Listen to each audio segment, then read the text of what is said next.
ಈ ಕಲೆಕ್ಷನ್ಗೆ ಎಷ್ಟು ಚೆನ್ನಾಗಿ ರೆಸ್ಪಾನ್ಸ್ ಬಂತು ಅಂತಂದರೆ ಮತ್ತೆ ರೀಸ್ಟಾಕ್ ಮಾಡಿಸ್ತಾನೆ ಇದ್ದೀನಿ, ಮತ್ತೆ ಬರ್ತಾನೆ ಇದೆ. ಸೊ ಅಂದರೆ ಹೋಗ್ತಾನೆ ಇದೆಲ್ಲ ಖಾಲಿ ಆಗ್ತಾಯಿದೆ, ಸೋಲ್ಡ್ ಔಟ್ ಆಗ್ತಾಯಿದೆ. ಇವಾಗ ಇದು ಮತ್ತೆ ರೀಸ್ಟಾಕ್ ಮಾಡಿದ್ದೀನಿ, ಆದ್ದರಿಂದ ಇವಾಗ ಒಂದು ಅಪ್ಡೇಟ್ ಕೊಡ್ತಾ ಇದ್ದೀನಿ. 799 ಇದು ತುಂಬ ಚೆನ್ನಾಗಿದೆ ಕಲೆಕ್ಷನ್, ಜಸ್ಟ್ ರೀಸ್ಟಾಕ್ ಆಗಿರೋದ್ರಿಂದ ಒಂದು ಅಪ್ಡೇಟ್ ಕೊಡ್ತಾ ಇದ್ದೀನಿ.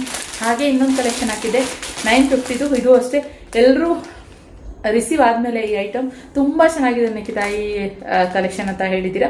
So thanks so much. ಇದು 950, ಇದು 799. ನಿಮ್ಗೆ ಏನಾದರೂ ಇದು ಬೇಕು ಅಂತಂದರೆ ರೀಸ್ಟಾಕ್ ಆಗಿರೋದ್ರಿಂದ ಒಂದು ಅಪ್ಡೇಟ್ ಕೊಡ್ತಾ ಇದ್ದೀನಿ, ಬೇಗ ಬುಕ್ಕಿಂಗ್ ಮಾಡ್ಕೊಳ್ಳಿ. ಎರಡೂ ಇವಾಗ ರೀಸ್ಟಾಕ್ ಆಗಿದೆ. ಸುಮಾರು ಜನರಿಗೆ ಇಲ್ಲ ಖಾಲಿಯಾಗಿದೆ ಅಂತ ಹೇಳಿದೆ. ಸೊ ಅದಕ್ಕೋಸ್ಕರ ಅದು ಮೆಸೇಜಲ್ಲಿ ಮತ್ತೆ ನಾನು ರಿಪ್ಲೈ ಮಾಡೋಕ್ಕಾಗಲ್ಲ, ತುಂಬ ಮೆಸೇಜ್ಗಳು ಬರೋದ್ರಿಂದ ಒಂದು ವಿಡಿಯೋ ಅಪ್ಡೇಟ್ ಕೊಟ್ಬಿಡೋಣ ಅಂತ ಮಾಡ್ತಾ ಇದ್ದೀನಿ. ಬೇಗ ಬುಕ್ಕಿಂಗ್ ಮಾಡ್ಕೊಳ್ಳಿ. ಥರ ಲಿಮಿಟೆಡ್ ಸ್ಟಾಕು ಕೂಡ ಇದೆ, ಯಾಕಂದ್ರೆ ಆಲ್ರೆಡಿ ಸುಮಾರು ಜನ ಬುಕ್ಕಿಂಗ್ ಮಾಡ್ಕೊಂಡಿದ್ದವ್ರು ಕೊಟ್ಬಿಟ್ಟಿದ್ದೀನಿ. ಅಂದರೆ ಗೊತ್ತಿಲ್ಲದಂಗೆ ಪೇಮೆಂಟ್ ಮಾಡಿಬಿಟ್ಟಿದ್ದಾರೆ. ಪ್ಲೀಸ್ ನೀವೇನಾದ್ರು ಇವತ್ತು ಕೇಳಿರ್ತೀರಾ, ನಾಳೆ ಪೇಮೆಂಟ್ ಮಾಡ್ತೀರಾ. ಸೊ ಇವತ್ತು ಕೇಳ್ಬಿಟ್ಟು ನಾಳೆ ನೀವು ಪೇಮೆಂಟ್ ಮಾಡೋಕೆ ಹೋದ್ರೆ ಆ ಐಟಮ್ ಇರೋದಿಲ್ಲ, ಬೇರೆಯವ್ರು ತೊಗೊಂಡ್ಬಿಟ್ಟಿರ್ತಾರೆ. ಸೊ ಅದಕ್ಕೆ ನೀವು ಪೇಮೆಂಟ್ ಮಾಡೋಕೆ ಮುಂಚೆ ಇದೊಂದ್ಸರಿ ಇದೆಯಾ ಅಂತ ಕೇಳಿ ಆಮೇಲೆ ಪೇಮೆಂಟ್ ಮಾಡಿ. ಆ ಥರ ಈ ಕಲೆಕ್ಷನ್ಗೆ ಆಗಿದೆ ನನಗೆ. ಸೊ ಅದಕ್ಕೋಸ್ಕರ ಅವ್ರಿಗೆಲ್ಲ ಇನ್ನೇನು ಮಾಡೋಕ್ಕಾಗುತ್ತೆ, ಅಮೌಂಟ್ ಅಂತೂ ರೀಫಂಡ್ ಆಪ್ಷನ್ ಇಲ್ಲ.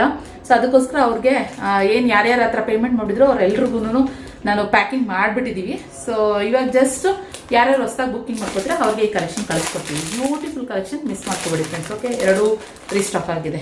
ಈ ಕಲೆಕ್ಷನ್ ಇಷ್ಟ ಲೈಕ್ ಮಾಡಿ, ಹಾಗೆ ರಿಸೀವ್ ಆಗಿರೋರು ಕಮೆಂಟ್ ಮಾಡಿ ಹೇಗಿದೆ ಕಲೆಕ್ಷನ್, ಹೇಗಿತ್ತು ಅಂತ ಕಮೆಂಟ್ನಲ್ಲಿ ತಿಳಿಸಿ. Budget friendly, super and elegant ಅಂತ ಹೇಳ್ಬೋದು. ಎರಡು ಹ್ಯಾಂಡ್ ವಾಶ್. ಓಕೆ, ಹಾಗೆ ರೆಗ್ಯುಲರ್ ಅಪ್ಡೇಟ್ಗಾಗಿ ನಮ್ಮ ಪೇಜನ್ನ ಫಾಲೋ ಮಾಡಿ, ಮತ್ತೆ ಲೈಕ್.